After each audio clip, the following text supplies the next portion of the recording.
Olá pessoal, hoje a gente vai continuar aqui na leitura do Evangelho de Mateus, Mateus para Todos, do N.T. Wright.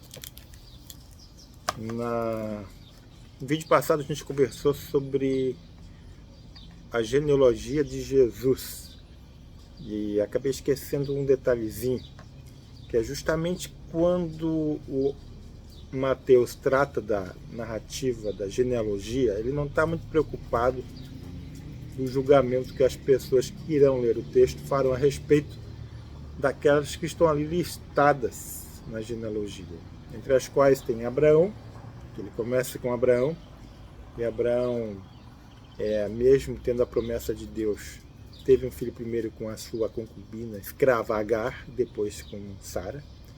A gente tem ali também Raabe, a meretriz, e depois a gente tem o próprio Davi, que acabou casando com Betseba.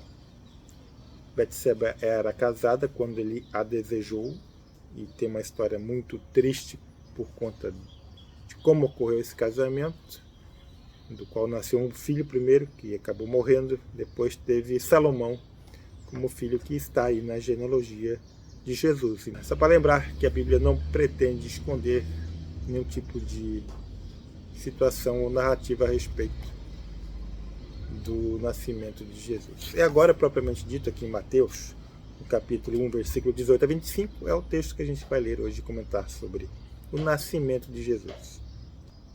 Foi assim o nascimento de Jesus, o Messias. Sua mãe Maria estava noiva de José, mas antes de eles se unirem, ela se achou grávida do Espírito Santo. José, seu prometido para marido, era um homem honesto e, por não querer expô-la à desonra pública, decidiu desfazer o casamento em segredo. Contudo, enquanto ele refletia sobre o assunto, um anjo do Senhor apareceu-lhe em sonho. José, filho de Davi, disse o anjo, não tenha medo de se casar com Maria. A criança que ela carrega procede do Espírito Santo. Ela dará à luz um filho e você dará o nome de Jesus, e ele salvará o seu povo de seus pecados. Tudo isso aconteceu para que se cumprisse o que o Senhor dissera por intermédio do profeta. A virgem ficará grávida e dará à luz a um filho e lhe darão o nome de Emanuel, que quer dizer Deus conosco. José, ao despertar, fez o que o anjo do Senhor lhe ordenara. Ele se casou com Maria, mas não teve relações com ela enquanto ela não deu à luz o filho. E ele lhe pôs o nome de Jesus. Esse é o texto bíblico. Agora, algumas considerações que o N.T. Wright faz a respeito do texto que me chamaram a atenção. No Evangelho de Mateus, a história do nascimento de Jesus é vista pelos olhos de José. No Evangelho de Lucas, pelos olhos de Maria. É um assunto que eu já tinha comentado no vídeo anterior. É verdade que a história da concepção e do nascimento de Jesus deu origem a ideias estranhas, mas Mateus e Lucas não podem ser acusados por isso. Ele conta a história que acredita ser verdadeira e a explicação suprema para Jesus ser a pessoa que foi. Aqui a questão está justamente no modo como Jesus foi concebido, na concepção pelo Espírito Santo, não como nós estamos acostumados a ver e a perceber numa relação natural entre um homem e uma mulher, mas sim entre uma mulher e um ser divino, que no caso é o Espírito Santo. Para nossa racionalidade, isso é estranho, isso é difícil de compreender. Para alguns é difícil de aceitar e rechaçam totalmente a ideia de que Jesus pudesse ter sido concebido através de um processo sobrenatural. Mas a fé cristã, por isso é fé, se baseia no que está escrito também no testemunho dos apóstolos, dos discípulos, no testemunho de fé de milhares e milhões de pessoas que deram a sua vida em favor dessa fé, dessa verdade que eles acreditam ser, de que Jesus foi concebido pelo Espírito Santo e a Virgem Maria o teve como filho. Se a questão depois, algumas linhas dizem que Maria continuou virgem, conforme a Igreja Católica ensina. Outros entendem que não, que ela teve filhos com José naturalmente. Então tem essas divergências teológicas, mas que não são fundamentais para a questão salvífica em Jesus Cristo. Aliás, o próprio nome que foi dado para Jesus é baseado numa promessa do Antigo Testamento, que diz que a Virgem ficará grávida, então ele lhe dará uma luz, lhe dará o nome de Emanuel, que quer dizer Deus conosco. Então, Deus em Jesus se fez presente no nascimento deste menino.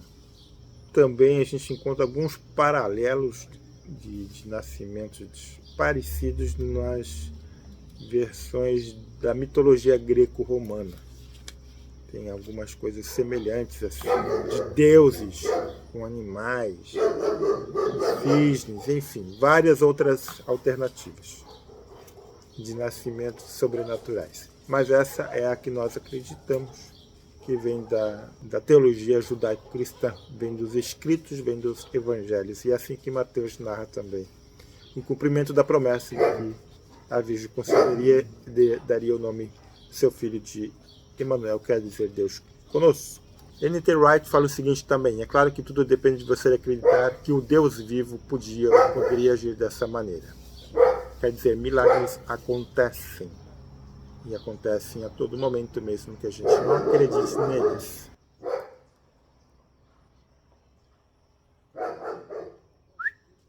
Chega.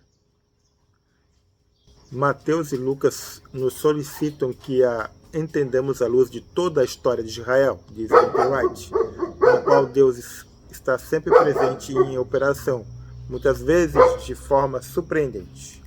Quando a gente lê o Antigo Testamento, a gente vê a mão poderosa de Deus agindo das mais variadas maneiras, desde o surgimento do homem, da Arca de Noé, das promessas a Abraão, da ida do povo para a terra do Egito e ficar lá por 400 anos, da saída miraculosa do povo do Egito pelas mãos de Moisés. Deus usou Moisés para tirar o povo do Egito de uma maneira surpreendente.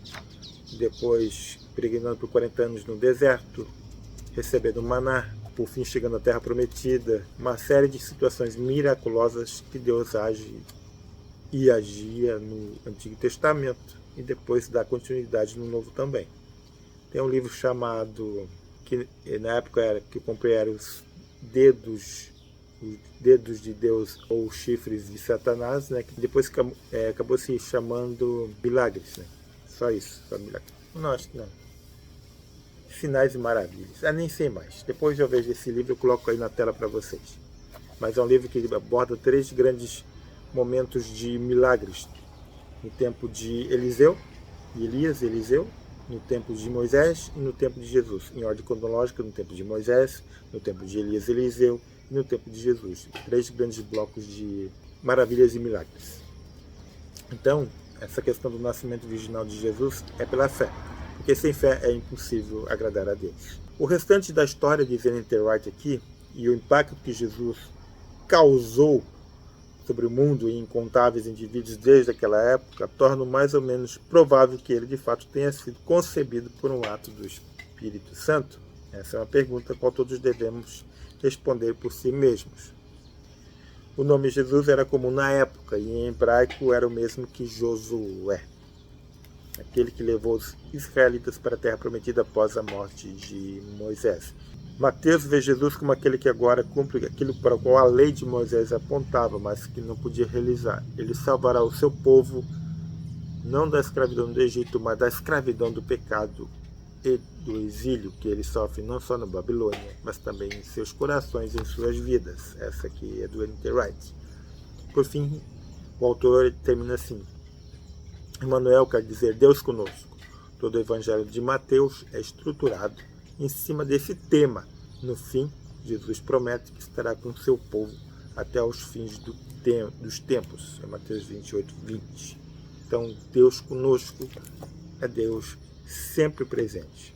Desde que Jesus encarnou, desde que Jesus nasceu da Virgem Maria, é Deus conosco, sempre presente na minha vida, e Ele quer ser presente também na tua vida.